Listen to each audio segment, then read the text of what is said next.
पूर्णिया सांसद पप्पू यादव शुक्रवार को बरहोप गांव पहुंचकर मृतक के माता व पिता से मिलकर सांत्वना दिया। मृतक सोनी देवी के पुत्र सत्यम कुमार को 50,000 रुपये की सहायता राशि व दादी कुसुम देवी को 5,000 रुपये की सहायता राशि उपलब्ध कराया। मृतक के एकमात्र जिंदा बचे पुत्र की पढ़ाई का सारा खर्च वहन करने को कहा। उन्होंने कहा कि ये बच्चे को सबसे अच्छे स्कूलों में पढ़ाई कराने का वादा किया। इस दौरान पीड़ित परिजन को हर संभव सहायता करने का भरोसा दिलाया। सांसद ने कहा कि एक परिवार के 5 लोगों की मौत बिहार को शर्मसार करने वाली घटना है। सूद पर पैसा लगाकर धमकी देना ये दुर्दांत घटना है। एक परिवार की सारी दुनिया ही उजड़ गई है। ये सबसे घिनौना अपराध है। जो भी दोषी हो उसे किंगाई से किंगाई सजा मिलना चाहिए। उस परिवार में सिर्फ एक बच्चा बचा हुआ है।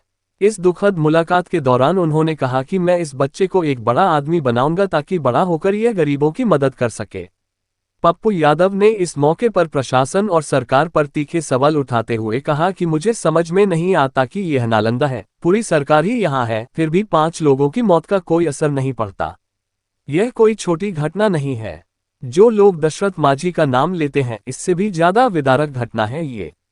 सांसद ने इस बच्चे के भविष्य को लेकर सरकार से ठोस कदम उठाने की मांग करते हुए कहा कि हम इस बच्चे के लिए 10 लाख रुपए की मांग करते हैं और सरकार इसकी परवरिश करे। राजू दानवीर जी के साथ मिलकर हम लोग इस बच्चे की पूरी परवरिश करेंगे। घटना की प्रकृति को लेकर पप्पू यादव ने स्पष्ट रूप से कहा कि यह आत्महत्या नहीं बल्कि साजिश के तहत हत्या है। उन्होंने कहा कि यह पूरी तरह से हत्या है, नरसंहार है। सांसद ने सत्ता और विपक्ष दोनों पर निशाना साधते हुए कहा, सत्ता और विपक्ष गाली गलौज में व्यस्त हैं। उन्हें क्या मतलब है कि कौन मर गया? जिसका परिवार मर गया, हम तो दिल्ली से आए हैं, आज वहां गए, आज यहां आए। पप्पू यादव ने भावुक होते हुए कहा कि आज से यह बच्चा मेरा है। ये जो भी बनना चाहे, डॉक्टर, IAS, IPS, हम इसे बनाएंगे। मैंने दानवीर जी से कहा है कि इसे किसी बेस्ट स्कूल के हॉस्टल में डाल दिया जाए। उन्होंने बच्चे की दादी को 2,500 रुपये मासिक सहायता राशि देने की बात कही। मरने वालों में धर्मेंद्र कुमार, सोनी देवी, दीपा कुमारी, अरिका कुमारी व शिवम कुमार शामिल है। इस परिवार के साथ हम और हमारी पार्टी खड़ा है। मौके पर राजू दानवीर, आशुतोष कुमार, अभय कुमार, संजीव कुमार, गोलू कुमार, अनु कुमार, प्रकाश राम, राम नारायण, अनिल यादव, अरविंद प्रसाद, नवल ठाकुर व अन्य मौजूद थे। बस यही नारा लगना चाहिए, जय हो बिहार, जय हो नालंदा, जय हो सरकार,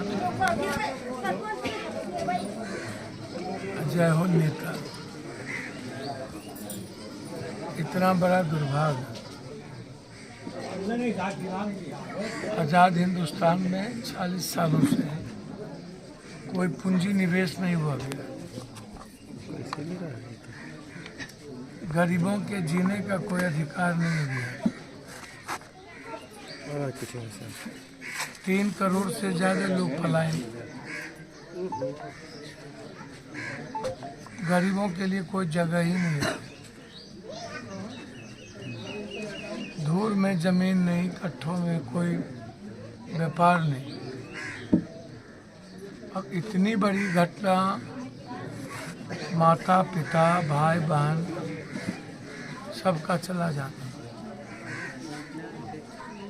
तो आप सोचिए कि आप स्थिति देखिए।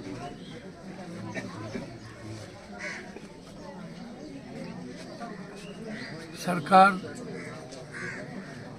को अविलंब उन लोगों को, सिर्फ 5 लाख रुपया तो मैटर नहीं है। इतना बड़ा निर्णय 5 लाख रुपये के चलता नहीं हो सकता। बार बार जुल्म, बार बार ज्यादती, बार बार अत्याचार, और जो उनके मामा ने कहा अभी कि धमकी यह दी जा रही थी कि बच्ची को उठा के ले जाए। क्या हुआ था बेटा? मेरी मम्मी कर्जा ली थी, उसको नहीं लौटा पाई तो घर में आके गाली गलौज करता था। आप बोलता था कि नहीं देगी पैसा तो तुम्हारी बेटी को उठा देंगे।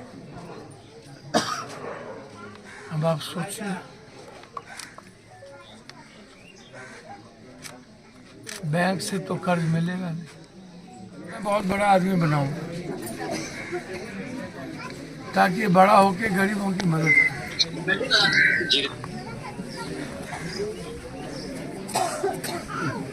मुझे समझ में नहीं आता कि नालंदा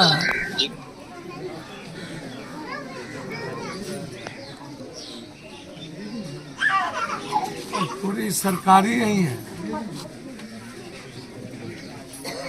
और जात पर फिर वोट भी लेंगे सब लोग, ये लोग देंगे भी, कोई असर नहीं पड़ता कि 5 आदमी मर गया। 5 आदमी समझ में मैट्रिक का परीक्षा दिया था, माँ बाप 5 आदमी, ये छोटी घटना नहीं है। जो लोग दशरथ मांझी करते हैं उससे भी विदारक घटना है।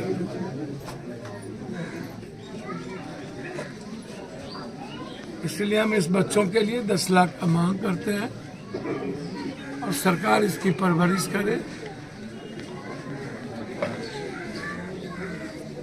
राजू दानवीर जी, हम लोग मिल करके इस बच्चे की पूरी परवरिश करें। मैं वादा करता हूँ, मैंने दानवीर जी से कहा कि एक स्कूल के हॉस्टल में डाल दिया, जो बेस्ट स्कूल होगा, जो सबसे बेस्ट स्कूल।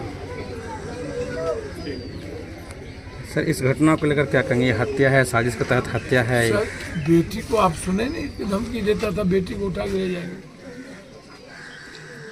इससे बड़ा प्रताड़ना कुछ होता है क्या दुनिया में?